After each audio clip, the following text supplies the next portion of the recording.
Bonjour, il y a maintenant un peu plus d'un an, j'ai mis en ligne un poème très personnel qui s'appelle PM, Je t'aime, qui raconte notre adolescence, notre jeunesse, enfin notre vie, quoi, en quelque sorte, aux amis de la Porte de Montreuil, de la PM dans le texte. Voilà, et puis il y a un nouveau drame qui a frappé notre bande avec le décès de Pichoun, Patrick Bailly, qui nous a évidemment tous un petit peu rendus très malheureux, quoi, en gros.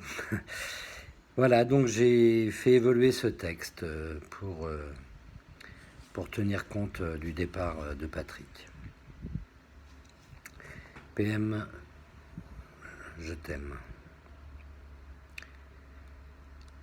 Les garçons étaient beaux et les filles étaient belles. C'était l'âge des motos, des amours infidèles. Moto, un bien grand mot, c'était des mobylettes, mais aux peaux débridées pour rouler comme des bêtes. La bande s'est développée au fil des années. De 5 ans à 15 ans, elle a presque doublé. Et pour se retrouver, ils avaient un QG. Au centre du quartier, c'était un beau glacier. En découvrant Venise, sans même voyager, ils pouvaient boire, manger, même s'ils étaient fauchés. Les gâteaux, les pizzas, les glaces au chocolat, les crêpes et les sodas, car ils avaient Rafa. Particularité de cette belle assemblée, la grande diversité des personnalités. Chacun très différent, même dans l'art de plaire. Tous étaient attachants et très complémentaires. Ils avaient du talent, voire même parfois un don. Les uns collectivement autour d'un ballon rond, d'autres individuellement pour produire de bons sons, avec leurs instruments.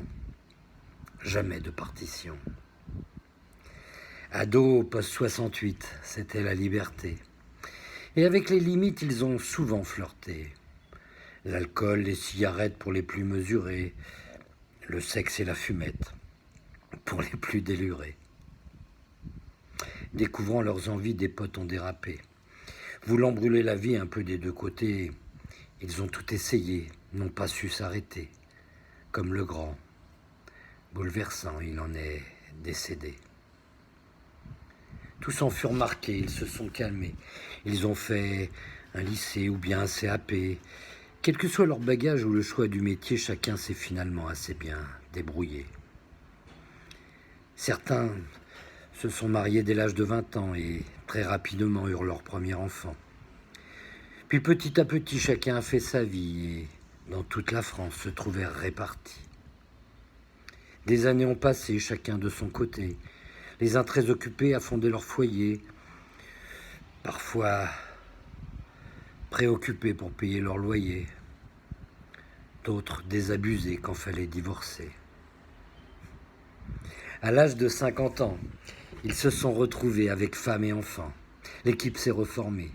Tous en avaient rêvé, mais sans jamais y croire, sans oser se l'avouer, chacun gardait l'espoir. Quand l'idée fut lancée, l'info a circulé, beaucoup ayant gardé quelques coordonnées.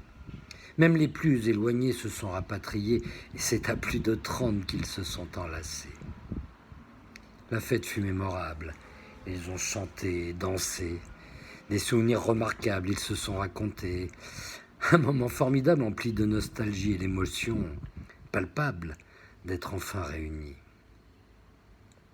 Si vous les rencontrez, dites-leur qu'on les envie d'avoir su conserver durant toute leur vie une si grande amitié que rien ne peut briser, un peu comme un glacier qu'on ne peut immerger.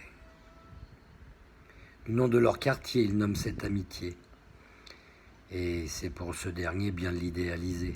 S'ils évoquent la PM, c'est pour parler d'eux-mêmes. Pudique, c'est par ce terme qu'ils se disent « je t'aime ». Mais Rafa est parti, il les a précédés. Ils sont tous ici totalement bouleversés. Une maladie d'enfer prend un mari, un père. Ce putain de cancer a tué un de leurs frères. Si seulement ils croyaient, si au moins ils doutaient, je pourrais essayer de les réconforter. Car son âme est intacte, Rafa est près de Dieu. négociant avec tact un restaurant spacieux. Il se dit, un de ces jours, qu'il ne soit pas pressé, ce sera à leur tour. Rien ne peut l'empêcher. Et pour les accueillir ayant loin voyagé, il pourra leur offrir à boire et à manger.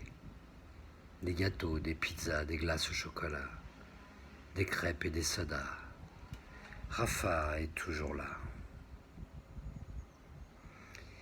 Et le tour de Pitchoun est venu confirmer qu'un jour c'est la Shkumun. On ne peut l'éviter. Patrick à l'hôpital pouvait récupérer. Cet infarctus brutal aurait été géré. Mais quand ces enfoirés commettent des erreurs, on ne peut que pleurer, se dire que c'était l'heure. L'équipe sous le choc pense fort à Jérémy, son fils, toujours au bloc, prend cher dans cette vie. Rafa se frotte les mains, lui manquait le taxi. Son resto qui était loin sera mieux desservi. Depuis quelques années, le temps lui semblait long. Se disait pas pressé, mais il tournait en rond. Se sentiront moins seuls d'être ainsi entre amis. Et ça apaise le cœur de ceux qui restent ici.